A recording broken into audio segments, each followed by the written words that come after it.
someone has to lose here. This is going to be an interesting one. Looking at the teams, it's kind of hard to say who's ahead. I mean, both these teams, relatively unknown. Forest, they do feature a couple of members of Team Symmetric, and they've been doing well against teams, of lower calibers. But we'll see how they can progress here. We've got Jungle sitting at the top of our standings, only dropping a single game so far. But if either Access or Forest are able to get a clean 2 sweep, that's also going to look pretty good moving on forward.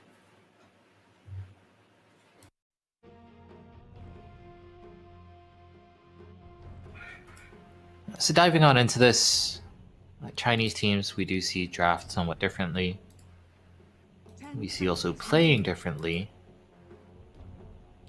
Very kill hungry, not so much playing for objectives.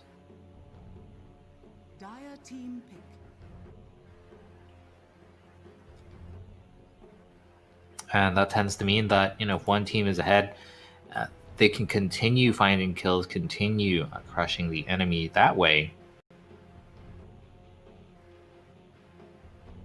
10 seconds remaining. 5 seconds remaining. Radiant team pick. Rubik first here. He's a very safe hero, can't really go wrong.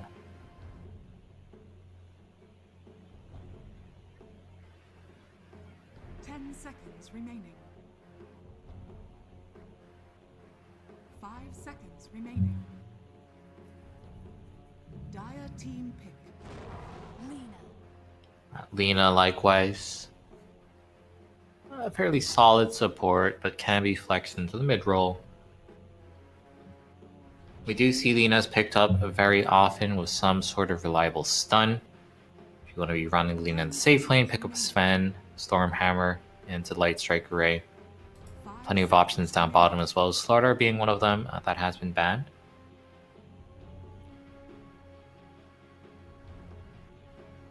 Radiant team pick.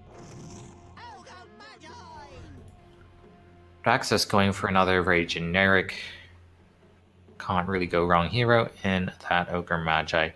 Probably going to be seeing some form of heavy right click core. 10 seconds remaining. 5 seconds remaining. Dire team back.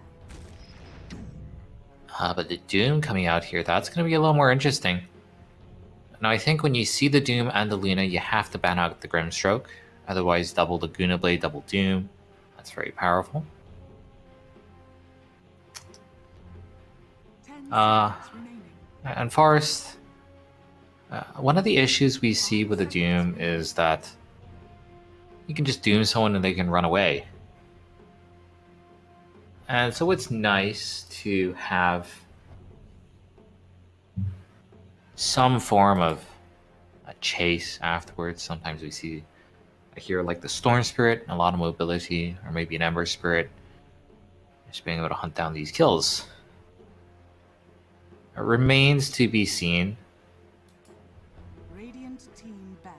As to whether this is a Doom core. But I think Doom mid, Doom position 4, all very viable. Doom 3, which is the traditional way the hero is played, I think we're seeing a bit less 10 seconds remaining. these days. 5 seconds team back.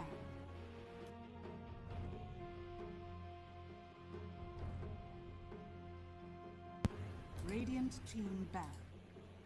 Phantom Assassin being banned out by Access, that's an interesting one. I was thinking they might just pick it for themselves, since they have the Ogre. Now with the Ogre, seeing the Doom, obviously you want some sort of right-click core, and Anti-Mage is a very obvious choice. I think there's also the possibility of going for something along the lines of a illusion-based hero, something like a Phantom Lancer can also do well against the Doom.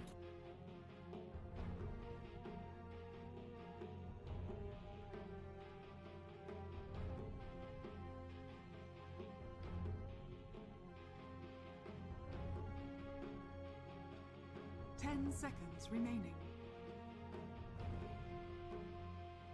5 seconds remaining. Dire team pick.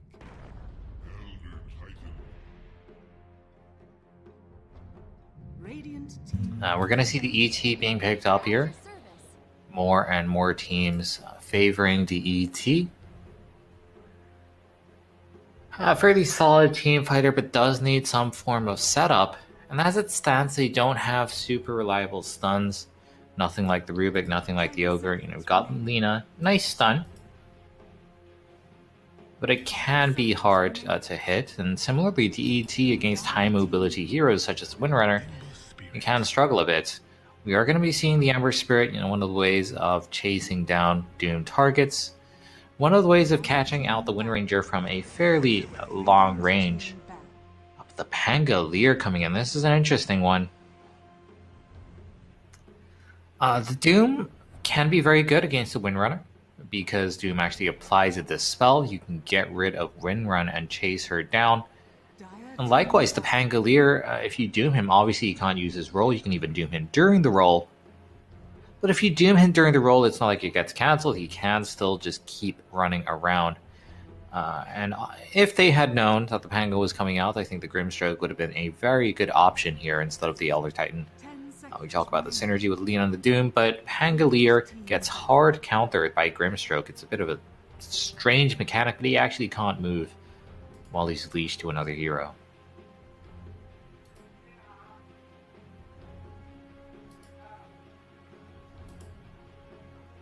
Dire team pick. Radiant team pick.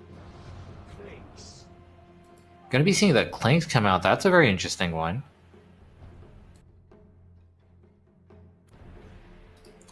And if I'm not mistaken, Clanks with a Strafe, that can also be purged.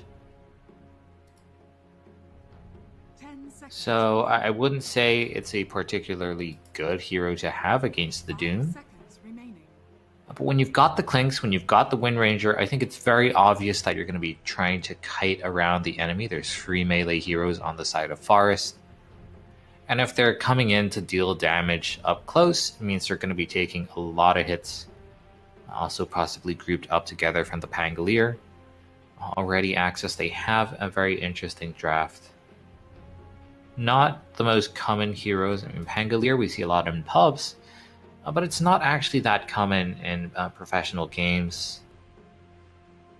I think we see Pangolier as a 4 every now and then. But this looks to be a core Pangolier.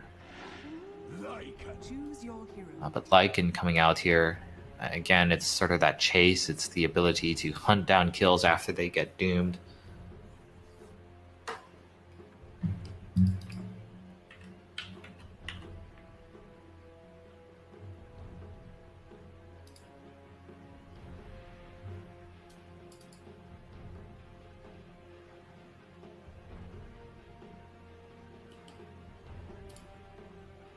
Definitely worth pointing out. Necro Archer, which is almost certainly going to be built here by the Lycan. Once you hit Necro 3, you get the Purge. And, you know, we're talking about the Clinks with the Strafe. We're talking about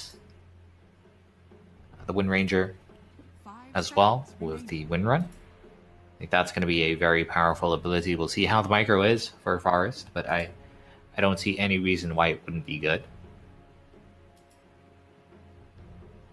That also does give them the ability to push very quickly, which is something that Axis can do as well.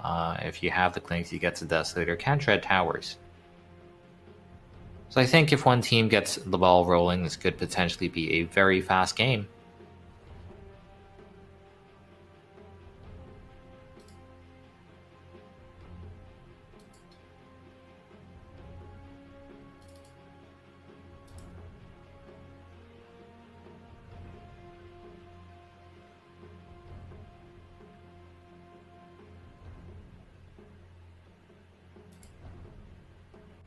Clinks is a hero that we don't see that often. Does have some very interesting mechanics. We have since rebalance the hero. I mean, a hero who's sort of gone back and forth on how the skills are sort of distributed.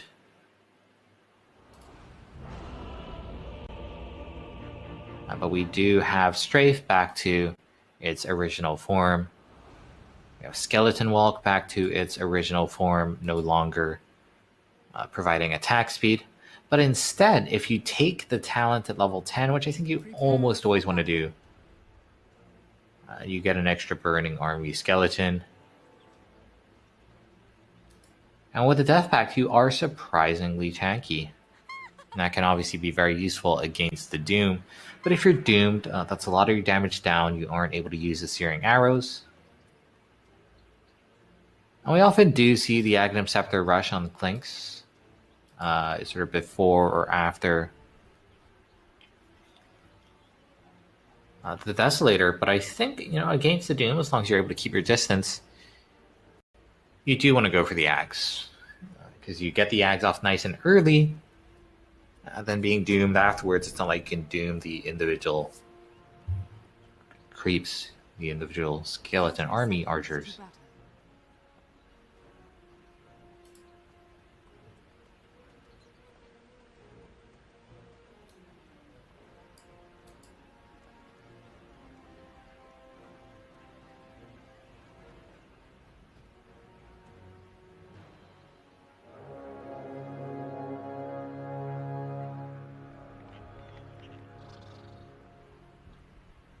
The battle begins. Pangolier, going to be played in the offlane, it seems. And that's a hero who can do very well, especially against melee heroes with the Disarm. And you are able to deal a decent damage to the wolves with the Swashbuckle, so got to be on point with the micro on the wolves. Once you get a few more levels, they're much harder to kill. But before then, you don't want to be feeding them away. And we've seen the matchup of the Wind Ranger versus the Ember Spirit. And normally the Ember, just being a ranged hero against the melee hero, it's never a nice matchup.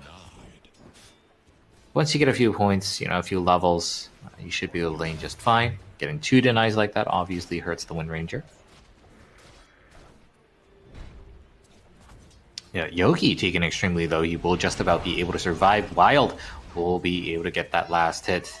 Might just go down to the tower here. It's going to be pretty close. And he will die to the creeps. And of course that was only made possible because the Doom is in the jungle.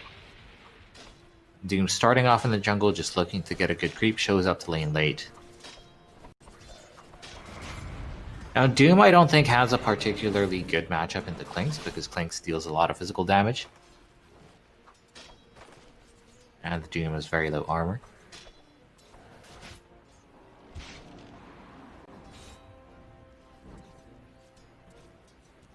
In the mid lane, Ember Spirit, once he gets that bottle again, he should be fine. But often you have to burn through a few salves early on in these ranged matchups, which is annoying, but not the end of the world. Bottom tower is under attack.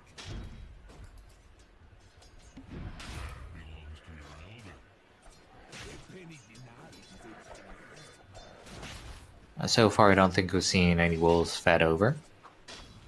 YP just doing his best to keep Lost at bay.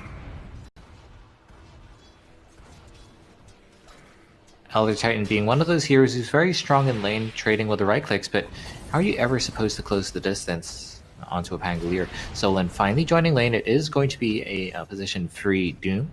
Missing on that LSA means that Solon has to chase very far. He will be able to get that kill. And thankfully, Darley being zoned away by Yogi, he's been taking a lot of right clicks. I think we've actually got the longest and second longest ranged heroes in the game playing in that lane, so that's a bit interesting. Forest able to bite back after that early death on their Lina. Solan, though, he will end up getting taken down. Yogi finds himself in a bit of an awkward spot where he can't help out. And that is the Doom, once again with a very low armor. But back in base, he will be able to pick up the casual chainmail, which he's going to be building into the treads, and that's going to allow him to lane much better against Darley. And the Clinks, you need a lot of levels. It's very nice to have all of your abilities maxed out. That's not necessarily the case for every single hero. So for example, on the Lycan, I think you're not too worried about getting your Howl maxed out. Especially not this game when there's not that much right-click damage in a way. Or rather, the Howl doesn't reduce right-click damage as much as you think. The Clinks with the Searing Arrows, he's not affected. Windrunner already is suffering from a damage penalty. Most of your damage comes from the on-hit. And likewise, Pangolier does not scale very well with damage. He scales with on-hit effects, such as the Maelstrom, such as the Fusil Blade. But I think, just to illustrate my point, Lycan does not care too much about levels beyond, say, level 9. Going to be seeing Darley taken down Yogi with these right-clicks being so effective, even with minimal help from his Doom. And that means Wild will be able to get a lot of EXP. Oh, this is pretty big if they get the kill onto the Courier. And I think that is indeed going to be the case. Just the attack move. Its Tango's down. That's obviously very significant. Early rotation coming in from our Wind Ranger, just trying to fight over that rune. Suicide coming out from the Lina. Just making sure you can come back. I mean, you barely give over any gold that's split between 5 heroes.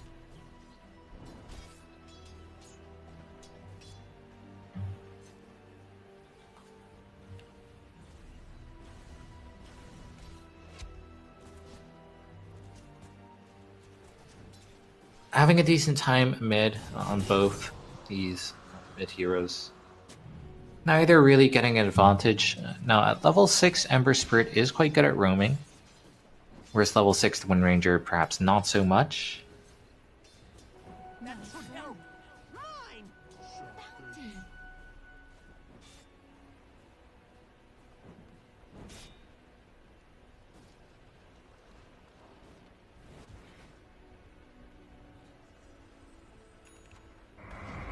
YP, just playing tag with Lost. And he's got the boots, so he's not actually going to die ever. But Pangolier seems to be doing decent in last hits and denies. I mean, generally speaking, lanes are going quite even. Lycan, though, taking a lot of damage, will get chased down. YP able to pick that one up. And that's quite big. Being able to slow down his farm, denying that Necro free, getting up to an early Necro free is going to be very important for Lycan to get that purge. And obviously just the power to chase down heroes in the mid lane. Wind Ranger 1 versus 2. Somehow able to pull that one off.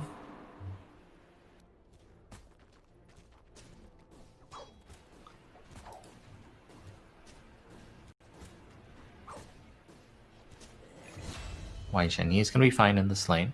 Klink's actually getting taken down in the top lane.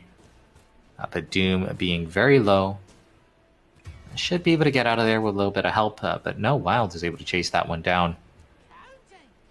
Just the extra slows coming in from the Ogre with that Orb of Venom. But the Klinks, as I was saying, he needs a lot of levels to function properly. Shutting him down is always nice. Lina being a very big part in this lane. Able to pick up a lot of kills and assists. Pangolier is about to hit level 6, and that's obviously a pretty big power spike. But if the Lycan gets his shapeshift, he can just run circles around the Pangolier. So I think we might actually see the Pango rotate out into other lanes.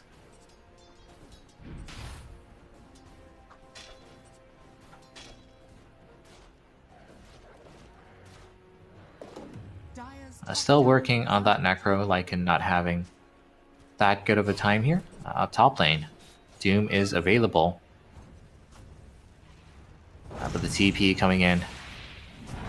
We'll see how they can do. The Doom, it's the cast point is started, but Solon can't finish it off. Right clicks will follow through, and he gets taken down. Lycan heading into the jungle very early on, but that's fine. You can farm quite efficiently with wolves. You don't take that much damage on your main hero if you're tanking with the wolves, and you have the regen from Feral Impulse as well. Shackle Shot landing, but with the Flame Guard, not too much that Wai Chen can do afterwards. Regen Rune gonna be picked up by Kaigo. Or not? Wait. Oh, denied by the Rubik. Okay, that makes a little more sense. Once again, top lane. Doom, he's only just respawned. Lina all by herself. Does not stand a chance against three heroes.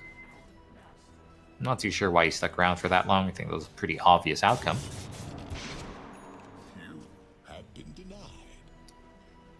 Still have yet to see Kaigo leave lane. I think rotating in an Ember Spirit while you doom a target can be very powerful, very hard to escape from there. Long GG's having a pretty good time, having forced the Lycan out. It's not that Lycan's bad in the jungle. Pangolier in the offlane, normally we see going for the more utility, for the more tanky type build, but if you have this good a start, maybe you do consider going back for the Maelstrom, going back for the Fusel, sort of mid-Pangolier items that we tend to see. Shapeshift is available, but honestly not enough damage, I think, to try and go for kills. Not until you have at least a Necro 1. It is there, but it's on cooldown, so... Mobeto farm. Kills like that. Moving in with Kaigo, still unable to get that kill here. No chains on the Ember Spirit. Kind of makes it hard. But Lycan, he's one of those heroes where if you're ahead, every single time you use the shapeshift, it should be resulting in kills, but they're not quite ahead just yet. Lina, once again, caught in a very weird position. I mean, Yogi, he's been part of a lot of kills, and he's also been dying a lot, and we're seeing a relatively high kill score this game. Shackle Shot will be the end of Yogi here. He is only level 4, so that kill is perhaps not that valuable. Darley leaving lane, no point sitting against the Doom. We actually haven't seen a Doom being completed here. So that's something. But it's just such a big risk, and Doom is going to get focused down. Wai-Chen just completing that rotation, takes out both top laners. And that's not what I expected to see. I expected Kaigo to be the one rotating around, Kaigo to be the one getting kills, but just in terms of the pace of the game, Forest are falling behind. Wild, level 6, Kaigo, Remnants forward. And this is going to be a kill eventually. Sleight of Fist stolen by our Rubik. That's maxed out Sleight of Fist. Sleight of Fist itself is not that useful, but you can actually use the Sleight and then cast spells afterwards. That's how the Sleight chains works. So you can actually Sleight and then lift a hero, and that can be interesting. Really extending the Rubik's initiation range without needing the Blink, without needing the Aether Lens. So I think he might hold on to that for a while, see how that works for him. Still have not seen a single Doom cast, still have not seen a single Shapeshift cast. And just, simple laws of economics, that is a lot of opportunity cost down. And, meanwhile, Access, they're finding efficiency in the jungle. They've got the Clinks farming. He's going to be working towards his core items, working towards that Axe. Long GG goes in. He actually doesn't have any backup here. And so for not connecting with this Rolling Thunder, he does have an Arcane Rune. So he's actually not that sad if everything misses. Doom still holding onto that ability, but he can't find a good hero to use it on. Do you really want to be using it onto an Ogre? Perhaps not. And Lost, he will get taken down while Wild surviving for just a little longer. Ends up being a support for support. Cooldown somewhat in favor of Forest. But with the Arcane Rune, Rolling Thunder is going to be up in just a second. Does give Amon some free time in this bottom lane. Killing towers early is always very nice. Tier 1 tower top also going to be falling, but with the Rolling Thunder coming back online, Access, they're looking for the defense. Tower is in deny range, they could go back and deny that. Solan is able to survive for now. Long GG once again not finding many connections with Rolling Thunder. There's not really any stuns to set up for him. Ogre coming in a tad too late. That is going to be the tower denied. Pretty big loss here for Forest, not getting a full gold. But hey, at least that's more map control. Jungle is very important to Clinks because he always needs to be eating creeps. And we're going to have the Necro 2 here on the Lycan. It's going to be a pretty well-timed Necro 3 plus Dominator. It's going to be, what, like 15 minutes? It's a very good timing. Of course, those units do fall off hard in the later stages of the game, so it's very important to get them nice and early and leverage them to get a lead. And by taking all of the tier 1 towers, that is a pretty good sign. Kaigo on the Ember Spirit, you drop a Remnant, you're very safe split pushing. And likewise, as long as you are fast enough on the cast of Shapeshift, Lycan is nearly an impossible hero to take down, and that's a lot of pressure in these lanes. One of the disadvantages of the Clinks is that you can't really fight with just levels. You do need items, and it's a similar story with the Windrunner. Windrunner only sporting that Javelin, still a long ways away from the MKB. Slight once again stolen here by YP. We'll see if they can use that to get the Slight into lift setup, because they are chasing, missing on that Slight though. And our Ember Spirit able to once again run circles around his enemy, and this 4th pick Pangolier, I mean, it did okay in lane, but as of yet has not been able to find any kills.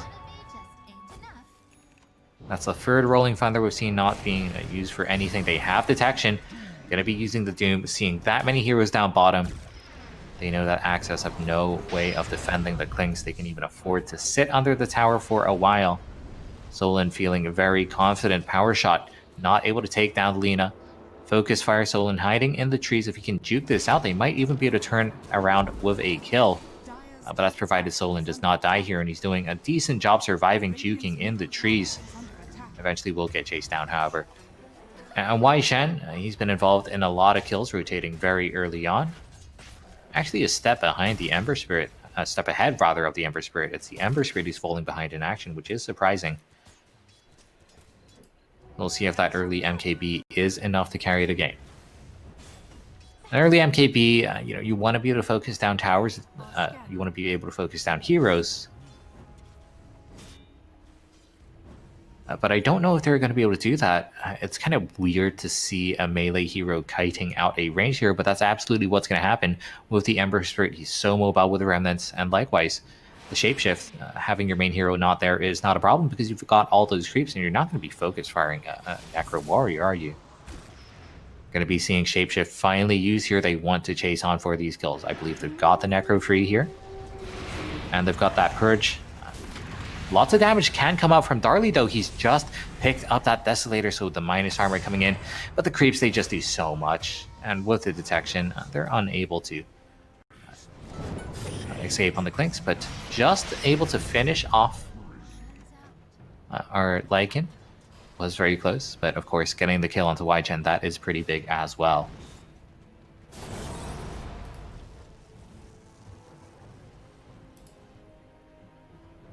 And so Forest, finally committing. They're able to kill 2 cores, which I suppose is decent, but losing 2 cores themselves as well as the support, not exactly a good deal.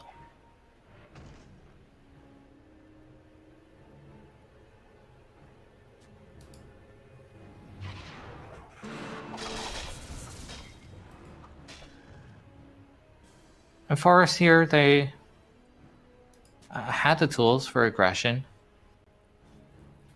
But at the same time, I think Access have bought enough space for their cores to come online. We've got all the minus armor and the Clinks. Can actually deal a lot of damage, even to a hero such as Kaigo. If he gets stunned up here, that could be very bad. He does have the Remnant to escape to. He will be just fine. But Clinks, I think you can say, is online. Stunning up the Ember here. He's still got a couple of Remnants. He even has a Lycan nearby, so this could be pretty bad. Turning around with the chains, Wild will die, but that's better than losing Clinks. Smoke to follow up, though. They've got the Doom back up. If they can Doom Darley, he's a pretty easy kill. Radiant structures are fortified.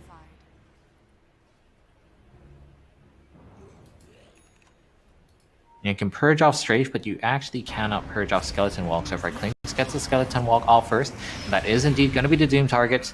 YP dies before he can steal that Doom, and it's just very easy pickings from here. Pangolier goes in with roll, can't really find anything either. The roll is going to expire. And this time it's a clean win for Forest. They've still got the Shapeshift. So they could potentially chase down some more kills here.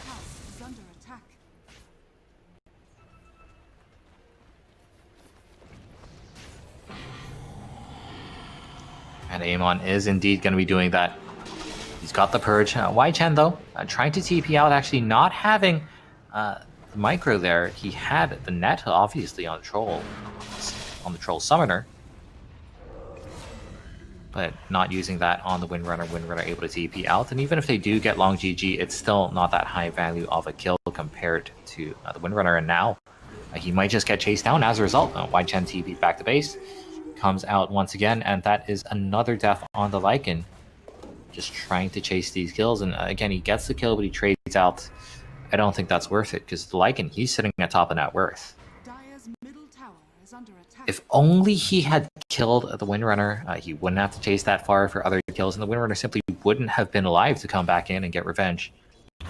Darley, a bit low on mana, runs into a sentry. He might still have enough damage to take down Lost.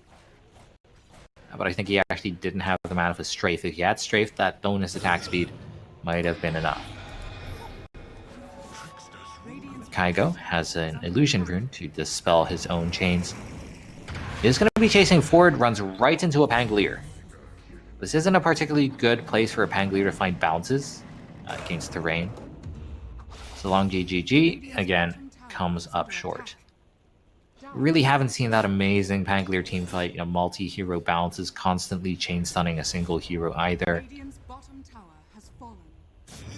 Kaigo, on the other hand, he's been getting away with quite a lot, hasn't died nearly as much as the Lycan.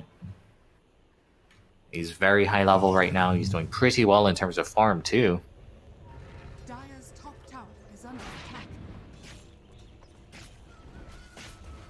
Radiant's bottom tower is under attack. Honestly, I do find the Clinks' build a bit weird. Desolator into BKB. These items don't really help you when you're getting doomed. I mean, yes, the Desolator still works, but then you don't have your Searing Arrows. So if you don't have your Searing Arrows, then what's the point of the Desolator? That's where half your damage comes from. I'd much rather see the Aghanim Scepter. Right, Lycan goes on forward, getting right onto Darley. They have the stop. Kaigo goes in for the finish as well. Laguna Blade being used to finish off the Ogre Magi, and once again that roll just connects in absolutely nothing. YP, it's only a matter of time until he gets chased down here.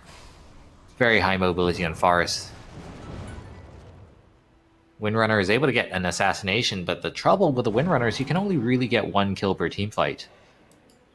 Such a long cooldown on the focus fire. Wai Chen seems like he'll be able to get out just about, but it's still a very big team fight loss. They're going to be losing the mid tier 2 tower as well.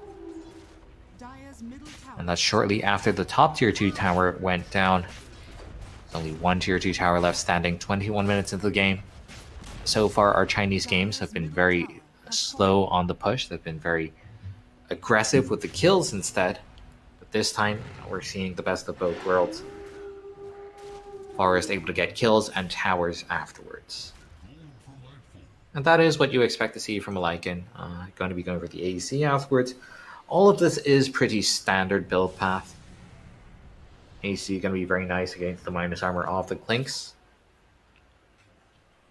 Our Doom still holding on to Doom. If Darley walks in front, if he gets doomed, it's just so hard for Access to fight a proper team fight here. But Darley will be able to get the assassination. Doom comes in, but will not be able to get the clean initiation. Wild left behind by his team. Actually, Wai Chen going and he wants to focus down to Doom. Doom, he has the BKB. We'll see if that helps him stay alive.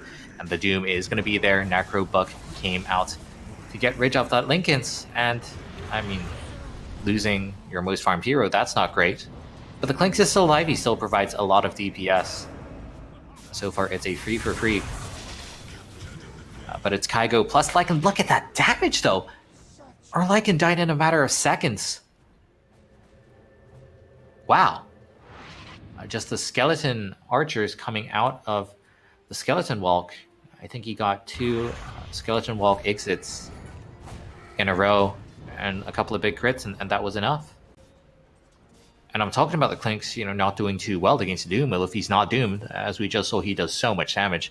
And this is a very offensive item build. This is like a max DPS build for a Clinks. Pretty decent item in the Vambrace as well. And as they get the stun here onto Kaigo, we'll see if they can actually take him down in this duration. The multicast The extra long stun, that will do it. Completely different story if the Clinks is doomed, but if he isn't doomed, mwah. Going to be going for that Diffusal Blade indeed on our Pangolier. Not a given for the offlane Pango. There are a lot of other items. Yule's is often great. And our Pango so far is still struggling to hit these big spells. So, maybe a Blink Dagger, maybe Yule's could help with that. But instead, if he goes for more damage, he's still a little vulnerable in these fights. But Forest, especially when the Clinks is alive, they cannot count on their survivability. Wai Chen as well with the focus fire can kill even the tankiest of heroes, even the Doom. Now both teams can take Roshan fairly quickly, except it's going to be Forest who get into the bit first. Obviously it'd be lovely to get an Aegis on the Clinks. You can only kill him once with the Doom. If he respawns, we know how much damage he can deal. Getting caught a bit off guard, the positional advantage here for Forest. And now Access have to deal with an Aegis.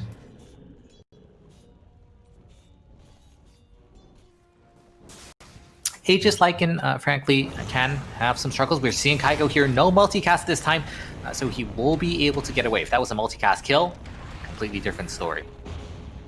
Long GG goes in, but he actually can't commit. He has to roll out. And against the Aegis, Amon, he's chasing on forward. Only getting one kill, though. Insta-give. My god, that was literally two. Like, this isn't a Phantom Assassin, this is a Clinks. But 2 crits and they get a kill. Long GG. Will be able to survive. Shapeshift about to expire here. But guess what? They have an Aghanim Scepter on Kygo. He will be able to chase that one down. But Darley, he's going in very aggressively. He gets doomed. And that is the end of our Clinks. A very optimistic play there. Lycan, he's got the Aegis. Anyway, he did take the Aegis off. But now that Lycan respawns and he's got absolutely no problems here. Wai Chen a little too hard to chase down, I think, our Ember Spirit out of Remnants. If not, the Aghanim Scepter on the... Wait, that wasn't an axe? Okay, I guess I'm just greatly misjudging the range of Fire Remnant. In any case, Forest, despite losing the Aegis, they're even able to take down the tier 3. Aegis, generally speaking, on Lycan is not great, because when you die, I think you lose the Shapeshift. Common sense would say that you lose the Shapeshift, but there are some abilities in Dota which are coded very funnily.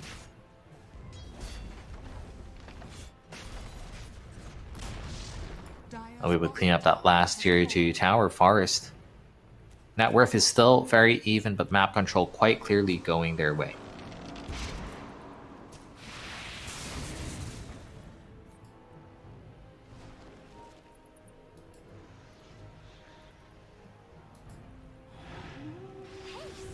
Oh, that's interesting, actually. Yeah, it looks like Death does dispel it, and that's where the Aegis can be a bit weird. Darley, once again, in such a vulnerable position, will get taken down in a matter of seconds. Focus Fire will be able to even out onto the Doom, but then our Windrunner does absolutely nothing. Does land a nice Shackle Shot, but you can't go in with the damage. And certainly without your Clinks, how are you ever going to kill a Lycan if you don't have Focus Fire?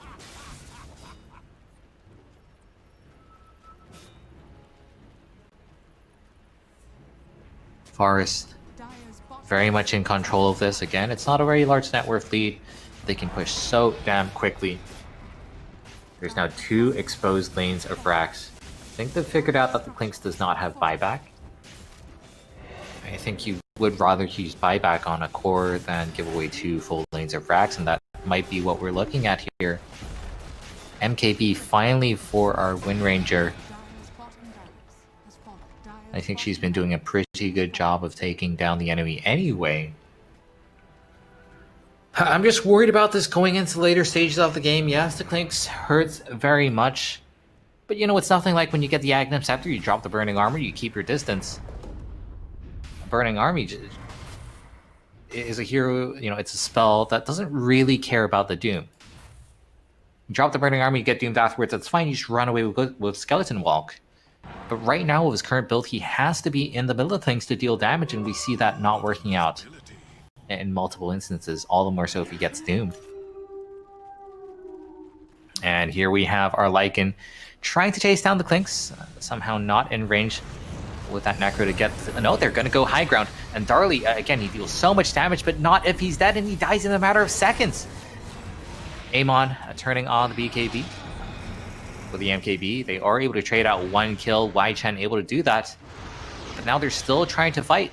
Numbers clearly not in their favor. YP trying to TP out. That will be successful. But the Rolling Thunder, this entire game has been very meh.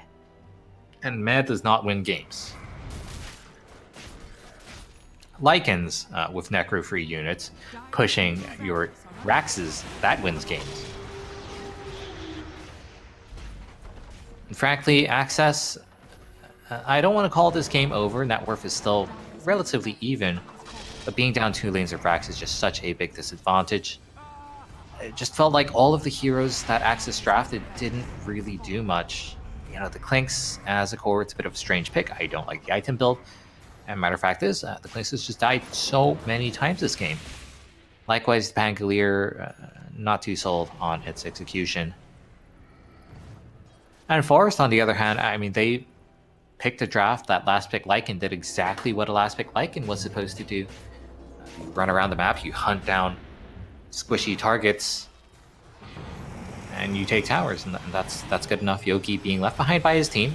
They might still try to gauge anyway. And Lycan with Shapeshift able to take down the Rubik so easily. And again, it's these squishy targets. The Clinks so far untouched, but with the sleep landing, oh no. They're going to be able to Laguna Blade him down. They're going to be able to chase him down. And with the Doom out onto the Wind Ranger, it's only a matter of time until she falls as well. And Forest, a dominating win from them once again. So far undefeated. Of course, they've only played 3 games, so that's a very small sample size, but as it stands, looking to be a very strong contender in this tournament. Their drafts, not always the most standard. They do pick some funny heroes, but hey, it works. And I wish I could say the same from Access. We'll see if they change the draft in their second game. It was a bit weird. We'll find out in just a moment.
a lot of damage on the main hero, but not going for the Ags, not going for the summoned units, meant it was very easy for the Doom to get rid of the Clinks and for the Lycan to hunt him down.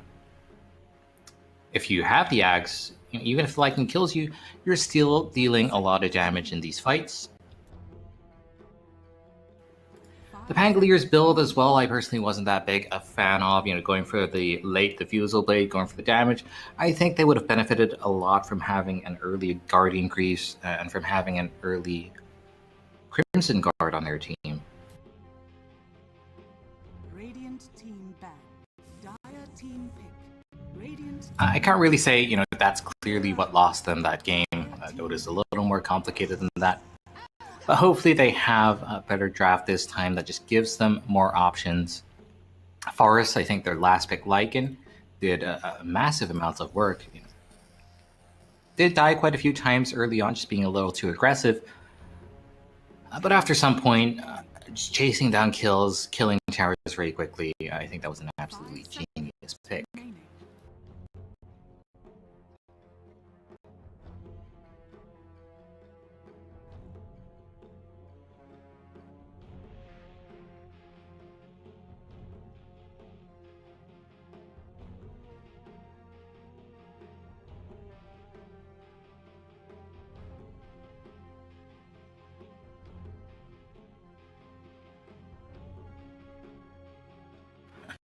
Forest, in their previous series, they've proven that they too can run some perhaps non-standard off-meta heroes, especially in off-meta roles.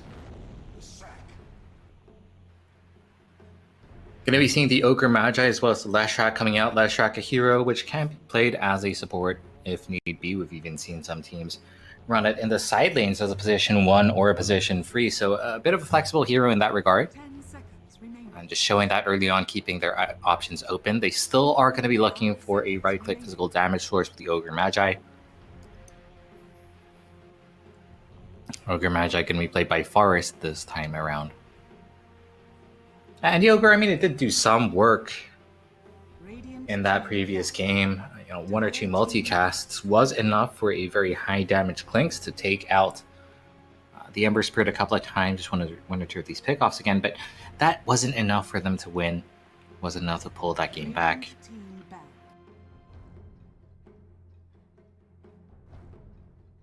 Viper ban coming out very early here.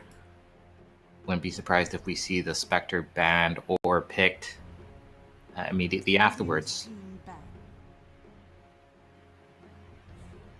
Timbersoul being banned also as well. Surely Axis are thinking of going for this Spectre.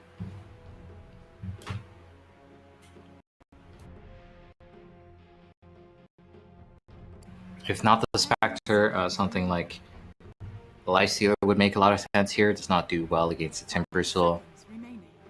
It does do quite well against the Leshrac.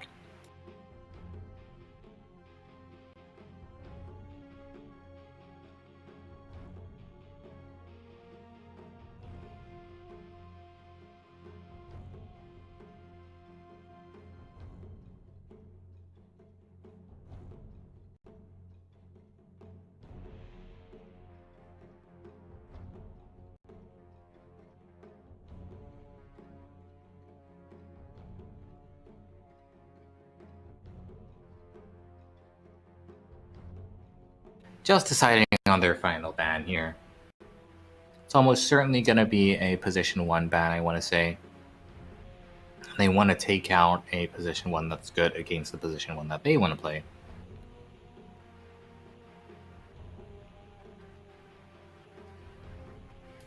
Radiant team pick. Dire team pick. But it's going to be the Storm Spirit here. And we're seeing the Wind Ranger picked up. Probably going to be their mid laner, but at the same time, much like Leshrac, you can play it. You don't really want to be going for the Spectre. The Sven is an interesting one against Wind Ranger. You would think it's a good matchup for the Wind Ranger. You can sort of kite around the Sven. But that level 15 talent, giving you the spell on the Storm Hammer, is so powerful against that Wind Ranger and Sven.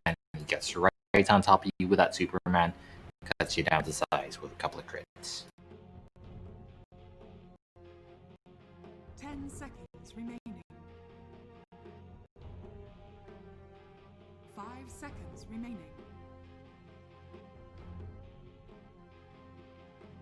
Very quick pickup on the Bloodseeker. And we used to see this hero almost exclusively with Crystal Maiden.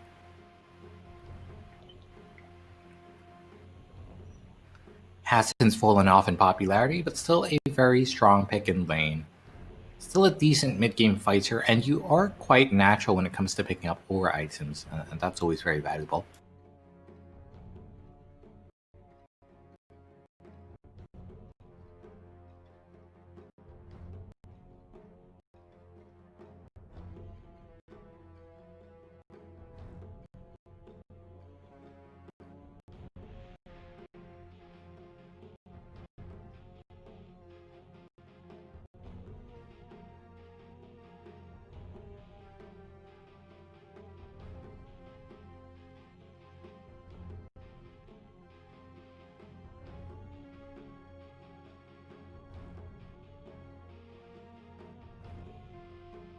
Dire team ban.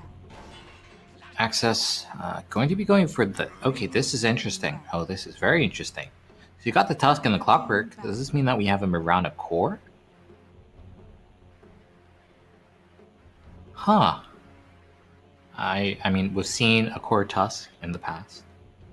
Mixed success with that hero. We've seen core Miranas in the past. 10 seconds remaining. Likewise, mixed success. So we will see. We will 5 see. seconds remaining. Clockwork is a nice combination together with Mirana because it's very easy to get an arrow follow-up.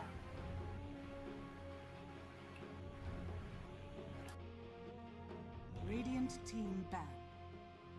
Dire team But yeah, if not Mirana, fairly mobile hero. You can get out of a blood fight, but it also means that the Bloodseeker is going to be able to damage you with Rupture. Snapfire coming in here. I mean, this has to be a core Snapfire. And they do have some stuns, some setup for the Mortimer's Kisses. Clockwork especially pretty good for that. Templar Assassin. Now select your hero. And we see the Templar Assassin in response. I think they are expecting the Snapfire to be mid. But I think it could just as easily be the Mirana mid with the Snapfire in the offlane. But Chen taking that is going to be that mid lane matchup. And it's not bad for the CA. Doesn't really have any ways to take down Refraction. But at the same time, just with these new king abilities, you should always be able to find farm as the Snapfire. Sideblades can be nasty though. Long GGG playing that Tusk. Looks like an offlane Tusk coming in. Now Amon playing the Leshrac, Kaigo playing the TA does not necessarily mean that it is a mid Leshrac. I think it's just a comfort thing. Solon playing the Bloodseeker, so it is going to be that safe lane Leshrac, I think. Hard to say for certain.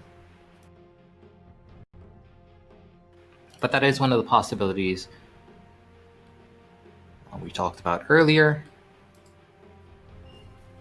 Does mean you're a bit under-leveled, but at the same time, you can clear stacks very quickly. Catch up in that regard. And having extra farm means you're that much more survivable. Often as Leshrac, you don't really scale through damage. We do see Chinese teams quite like to pick up the Aghanim Scepter very early on the Leshrac. But rather than scaling through damage, you also see some people really like picking up the Bloodstone, especially. Giving you mana regen's always very nice. But you can actually survive for much longer using your Bloodstone, just giving you more raw HP, but also the active.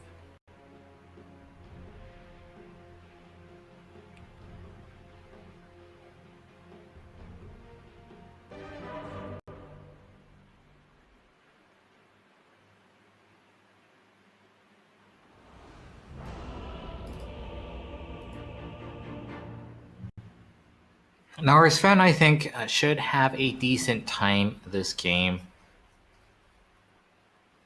Once he gets level 15 again with that talent, and once he gets the Aghanim Scepter, I think he's going to be very hard to kite around.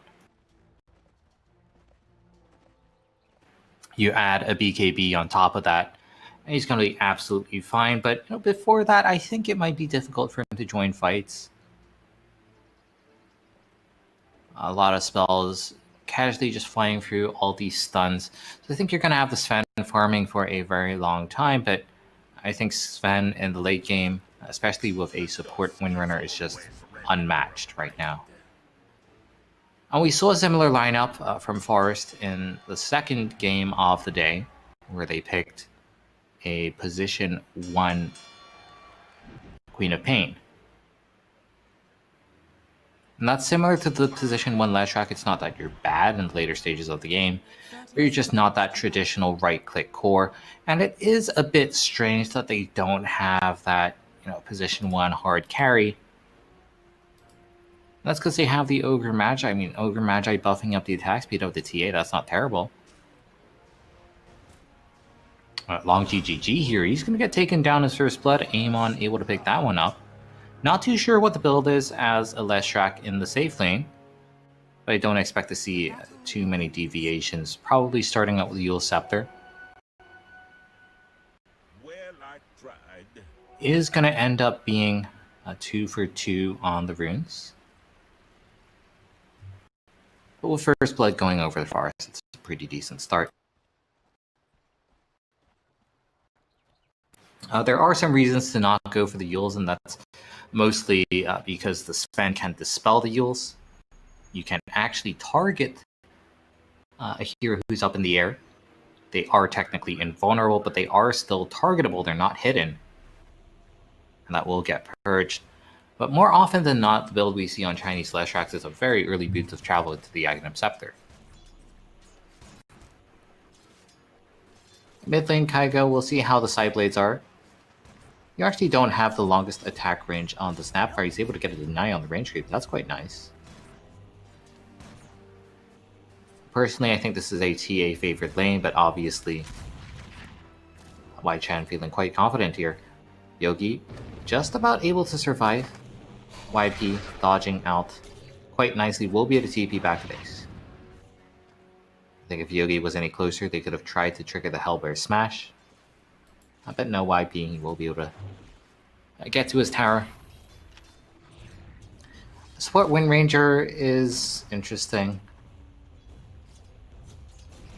because it's kind of hard to hit a Shackle shot just naturally, unless the enemy's running, a lot of summons, unless the enemy's running, say, an IO.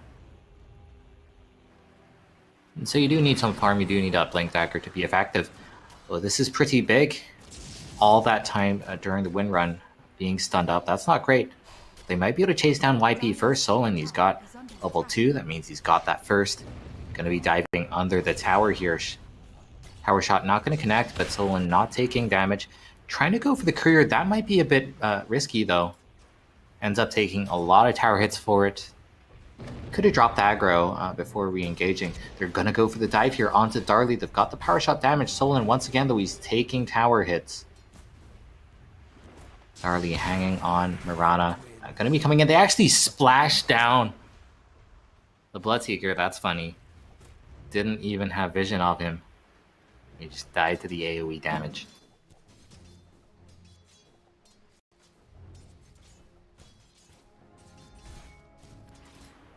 Well, not a terrible start there. Darley, he's going to have some regen delivered to him by his Mirana.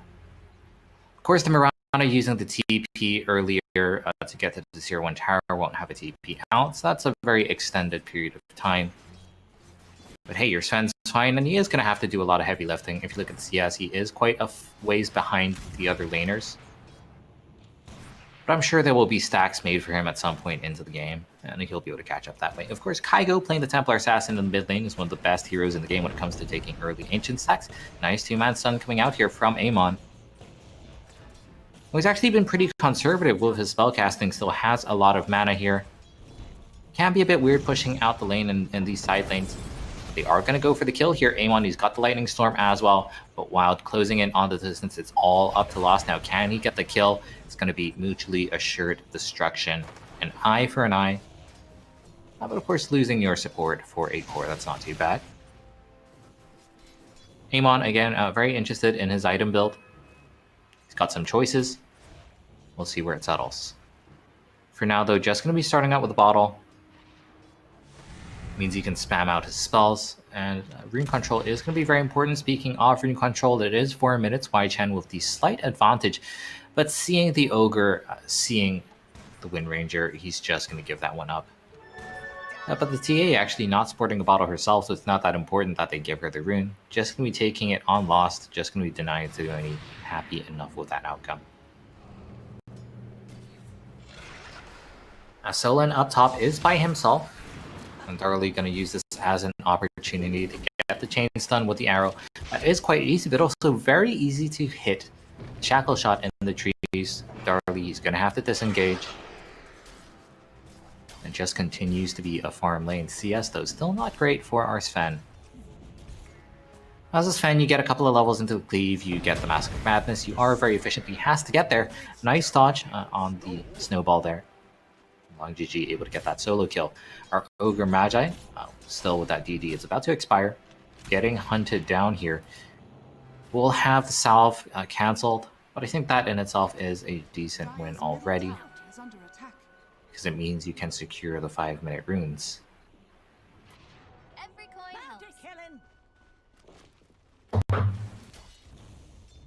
Radiant's courier has been And Forest, they are on a bit of a timer, I would say. Again, that's, sort of the free 4-item timing of the Sven is, I think, just going to straight up kill them. But the Sven has to get there first. Going to be taking a lot of damage from the Blood Right. But the Windrunner chain stun there is going to be able to get out. YP, TP just a second too late. And that means that the Mirana, once again, does not have the TP to come in and just join the fight. Going to bring the Snapfire up instead. And Snapfire has...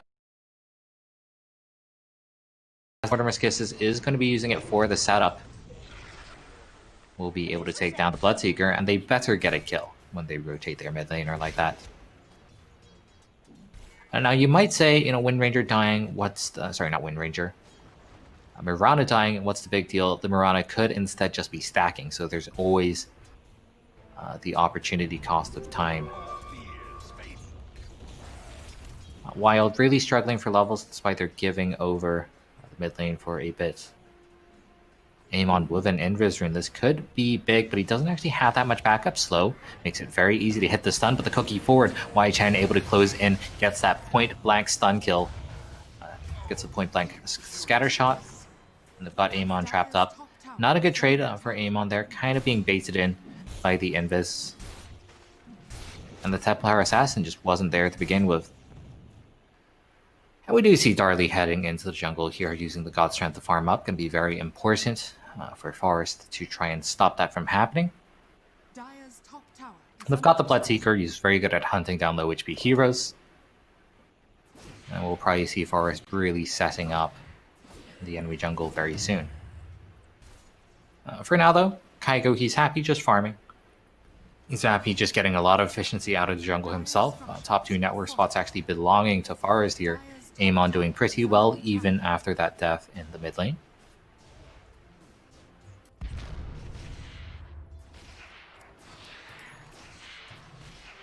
Tend to be seeing more Blink Daggers on Templar Assassins these days, sort of as that first item. Just looking for a very up-tempo game. And that makes sense, I think, when you got the Bloodseeker on your team. Bloodseeker with the Rupture. Spot out YP in the trees.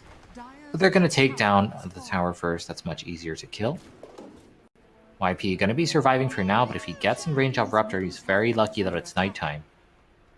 Otherwise, they would have the vision for that.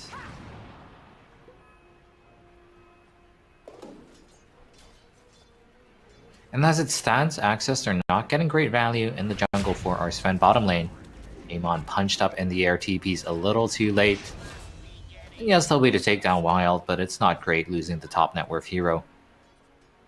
Could be okay if they're able to chase down more kills, but Lost actually giving up on that one. I feel like they could have tried for the dive.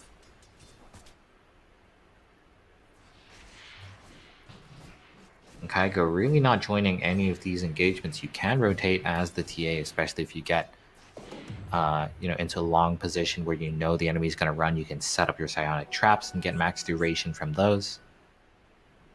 But I think it is okay to just farm up, get your first item, whatever it is. Radiant's middle tower is under attack. And thoroughly, there's been no one making stacks for him. He has to do it himself. In fact, there's been a Mirana arrow run creeps taking away the big creep from him. Though he's just not doing too hot at the moment. Once again, action down bottom. Our Leshrac, he does hurt. Does deal a lot of damage. But he's also very squishy. I do like the fact that they're giving the Mirana the lane, however. Just giving him that extra, farm distribution. The levels are very nice too. Mirana going to be coming into that bottom lane. Does get the arrow out, but it's not going to connect on anything. And they do have vision even through the invisibility because of Bloodseeker. Still will not be able to hunt that kill down.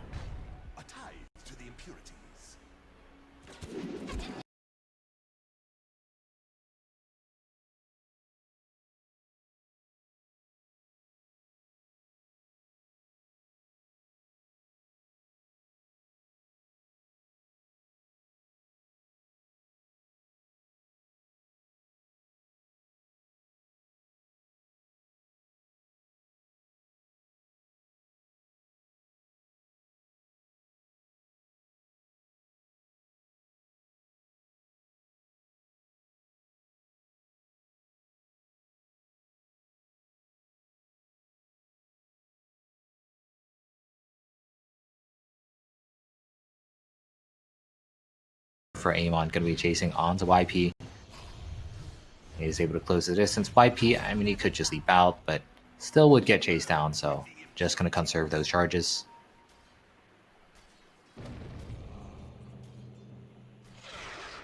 A Core Tusk, you can deal a lot of damage if you get ahead. But if you get to a point where, all your spells rolling in using the punch, you can't actually kill the enemy, then you're in a bit of an awkward spot. Just in terms of the game and its pace. Long GGG able to punish the Wind Ranger. We'll see if he dies in response. Wild is level 7, Solon closing in. Low HP heroes love it. And with Amon coming in, there is no way that Solon loses this fight. They'll be able to pick up yet another nice couple of kills here. Forest starting to eke out a bit of an edge in the kill score as well as the net worth score. They've had the Templar Assassin farming this entire time, hasn't been joining any fights. But that's fine because Amon is there, Solon is there, and they're strangely enough buying space for their position too. And there does come a point sort of when you got your first set of items when Forest can fight. Whereas Access, their Sven does need 3-4 items before you can really feel confident joining these team fights. Very important for him to hit level 15 as well, get that purge.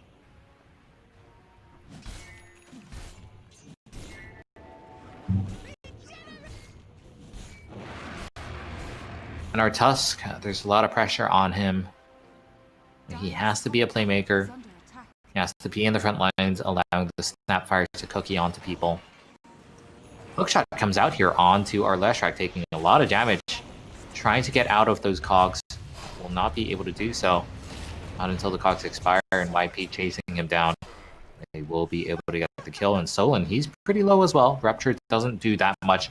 Chasing forward with the Mortimer's Kisses. Won't be able to land them. Just a bit too far out of range. But killing the Leshrac is obviously nice. Leshrac did end up going for the Yule Scepter. That is sort of the safer item until it gets countered by Sven's level 15 talent. But even then was not able to survive that hookshot initiation. Kaigo, though, joining the fight, he's got that Blink Dagger. Does mean that he won't hit that hard without the Desolator, but he will have that soon as well. I think that's going to be the real signal for Forest to get aggressive. got the ATOS coming in just a second for a Bloodseeker as well. That's going to help a lot. Snowball here buying some time, but Long GG, he doesn't have enough damage to kill the Wind Ranger just by himself.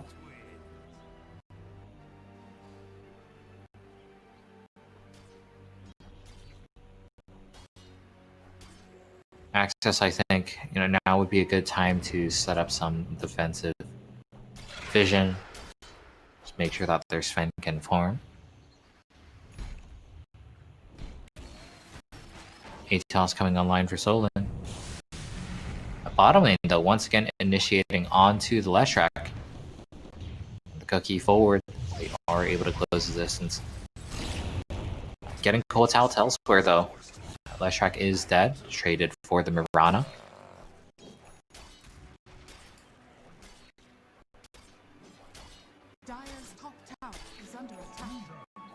We're seeing quite a few deaths on our Leshrac now. He had an amazing start. Very early Aghanim Scepter here, actually. 14-minute Ags is pretty good timing. So that's really going to help with the initiation. Of course, our Templar Assassin is going to be coming online in just a second with the Blink and the Deso. And likewise, Solon, he's got the ATOS. I think we're going to see the action really kick off. We're already seeing a decent amount of kills, 24 kills in 14 minutes. We're only going to be seeing more of that with the Aghanim Scepter pickup. Wai Chen, he's looking for the kill. Amon, he gets the setup, but immediately disengages, realizes he's not in a good position. Long GG, though, taking so much damage, the Desolator cuts him down to size. Hookshot actually not connecting on anything.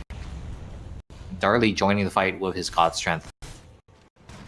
As long as they're not getting kited around, they will win that fight. But getting kited around, that's exactly what Forest want to be doing. They've got a lot of mobility on their heroes. Darley gets the stun out. Chain stun here from the Mirana too. Refraction not up for another couple of seconds, and the detection won't do him any favors. Just having a very preemptive sentry placed down. Access coming out ahead as a result. Snowball forward, Long GGG. Walrus Punch ignores evasion. If I'm not mistaken. Gonna be losing Solon, and Wai Chen jumps out just in time. Very big win here for Access. Can't quite convert it into a tower. The Sven is gonna have to go back to farming. I think our Snapfire is gonna be fine here, just about.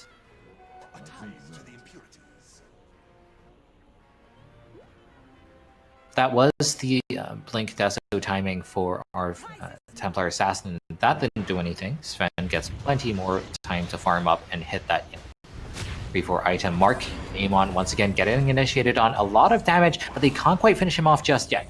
Eventually he will go down, but at the cost of 2 supports, and in fact make that 3 as they're able to kill the Mirana as well.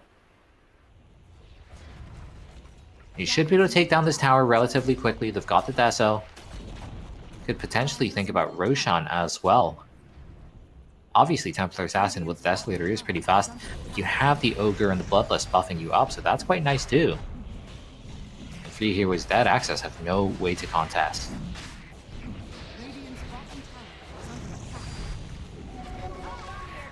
TA going to be going for the crit build. I do quite like this. I personally prefer the crit. Even just the casual Crystallis. Don't have to finish the full Daedalus. Throwing in Darley, though, this is a very nice timing, and they take out the Templar Assassin. Oh no, that's an Aegis in the hands of the Sven. That is the worst case scenario. I thought they wouldn't be able to contest that, but there's a bit of hesitation from Forest. I think it is hard committed. Every single hero hitting Roshan, even the Sport Wind Ranger, I think they could have taken it in time. Well, things couldn't be any worse. Going to be losing their tier 1 tower immediately. At least God Strength was used for that, so God Strength won't be available to take any further fights. But they're bleeding out kills. Forest losing 2 kills in that top lane, while he's done so much work with that hookshot as well. And now Solon getting run down. All of Forest getting wiped here. Access took a pretty humiliating loss in game 1, and now they are fighting back hard. Moonlight Shadow up, hunting for more kills, but there's only 2 heroes alive from Forest, so they're not going to find anything. But taking over the enemy jungle would like to see some aggressive wards placed down. And fundamentally, there's Sven. He is a ticking time bomb. He's got sort of the basic trio of items. You get the stun out onto Amon. Once again, Amon getting caught off guard. This must be like 7 or 8 deaths onto the Leshrac, and he is their position 1 actually. Axe Runner's Sven, he's level 18, so he's got that level 15 talent. He is an absolute menace. Interestingly enough, not going for the BKB, but if you can get away with it, just getting another damage item when Sven skills so well. Superman flies on forward. Look at that damage onto Solon. Solon forced after the high ground will be able to survive for now. But once again, a Wild in the bottom lane gets the pick off. And Sven, I mean, he's got the Aegis, he's got so much armor, he's not afraid of anything. They're gonna have to settle for the Ogre kill. Yogi comes in, wants to start that Meteor Hammer, it will complete. But that's gonna come at the cost of her own life, I think, and the Sven actually surviving for it all. He's got the Aegis, he's finally gonna die. Forest, can they clean up? Snowball to the high ground. Very nice job providing vision for that with the ward. And Forest, they're not quite done yet. They're going to be losing more members, it seems. Amon, he's only just respawned. They will not get the chains done onto him. Yogi, instead, is a much easier target. Wang Chen able to take that. Going to be throwing our Mirana forward, not actually landing onto any important targets, but with the Rocket Flare, they can get vision of Amon, and if they can see him, look at this. Stormhammer dispelling that Yule Scepter. That's the interaction we talked about earlier. And it's just easy pickings. Non-stop kills here. Mortimer Kisses flying on forward. Kaigo able to force half himself out of there. Might still die though, being chased down by the Sven. Nor Sven, he doesn't have the Aegis. He also doesn't have the God Strength, but he's just so far ahead in net worth that it doesn't seem to matter. God Strength in 20 seconds. Can our Sven survive long enough? Looks like they're going to retreat. They did actually lose both of their supports. So Access going with the disengage. 4 staff forward is not enough for Lost, but he is going to be walking into a trap. Doesn't matter. I have a haste rune. No problems there. Darley gets out fine. Now our Templar Assassin, honestly, not too far behind. Really is just the fact that Leshrac is dying over and over again. And this fan pick, fundamentally, it's just so powerful with that Dispel talent. Yules does nothing. Windrun does nothing. It's just a very good game for this fan.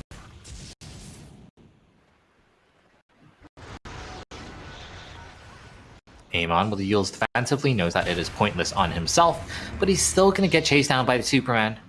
God's Strength only has a couple of seconds left on it, but Amon chose a very bad time to run into the big bad raid boss.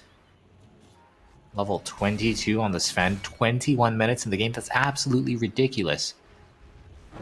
Normally, you're able to keep 1 level per minute for the first few minutes, but that's not supposed to happen after like level 10.